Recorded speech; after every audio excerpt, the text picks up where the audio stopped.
Dans un vieux carton, j'ai retrouvé la raquette de ping-pong de quand j'étais petit. Dedans, il y a aussi la carte de club. Ah, c'est drôle! Je sais pas pourquoi, dès que je montre cette photo à des gens, ils ont toujours la même réaction. Enfin, c'est bizarre parce que quand j'étais petit, on ne faisait pas ça, quoi. Enfin, il est où ton gosse? Bon putain, la sale gueule! Du coup, ça m'a donné envie de réessayer dans un club de ping-pong. Alors j'ai essayé. Le plus important, c'est quand même le prof, parce qu'il y a un prof de ping-pong qui t'explique qu'il faut taper dans la balle. Et ce monsieur, quand il te montre un mouvement, on dirait qu'il veut te montrer qu'il sait faire gonfler ses veines en fait. Alors évidemment, la raquette, on la tient de manière à bander le muscle. T'apprends aussi que sur une raquette, il y a un côté noir et un côté rouge. Enfin, ce que je veux dire, c'est que t'as pas le droit d'avoir un côté noir et un côté noir. Alors je demande pourquoi et le monsieur explique qu'on peut faire des stratégies. Là, je me suis rendu compte que les joueurs de ping-pong, c'est toujours un peu les mêmes. Bon, bien sûr, il y a un chinois. Il y a un mec qui joue avec le poignet complètement cassé, tu vois. Et il a une position relativement efféminée et la bouche un peu ouverte. Ce qui fait que quand tu le vois, t'as la sensation de le trouver dégueulasse. Avec la bouche ouverte comme un autiste. Ouais, c'est peut-être un autiste en fait. Après, je tombe sur une fille. C'est mi-fille, mi-iti. Elle joue de manière très stoïque contre la table avec juste la main qui bouge et le corps totalement fixe. Elle gagne toujours ses matchs parce que elle est tellement bizarre.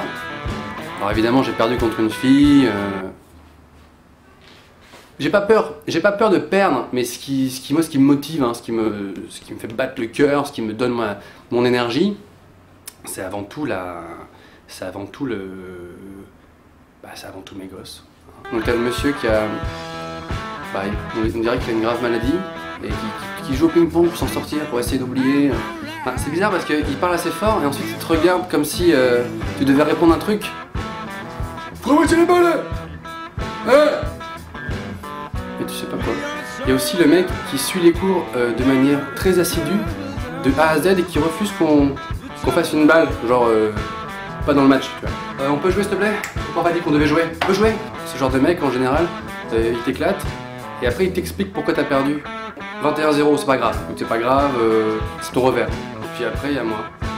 Excuse-moi, on peut utiliser ma balle pour le match, pour jouer parce que c'est un peu porte-bonheur et tout. Non, on peut pas. Ok. Non, je disais bonjour au mur. Oui, alors le ping-pong, c'est pas un sport, je veux dire. Moi, c'est ce que je disais avant. Puis après, je suis donc rentré chez moi. Aidez-moi, à l'aide! SOS! Suite à cette expérience, j'ai décidé d'arrêter ce sport. Enfin, parce que bon, je me sentais pas à ma place. Puis bon, je vais peut-être me mettre à la marche. Ouais, bon, ça fait quelques années que ça me trotte. J'aime bien marcher dans les villes, dans les campagnes. Donc petite annonce personnelle, s'il y a des gens qui font de la marche ou qui sont carrément gérants d'un club de marche, contactez-moi.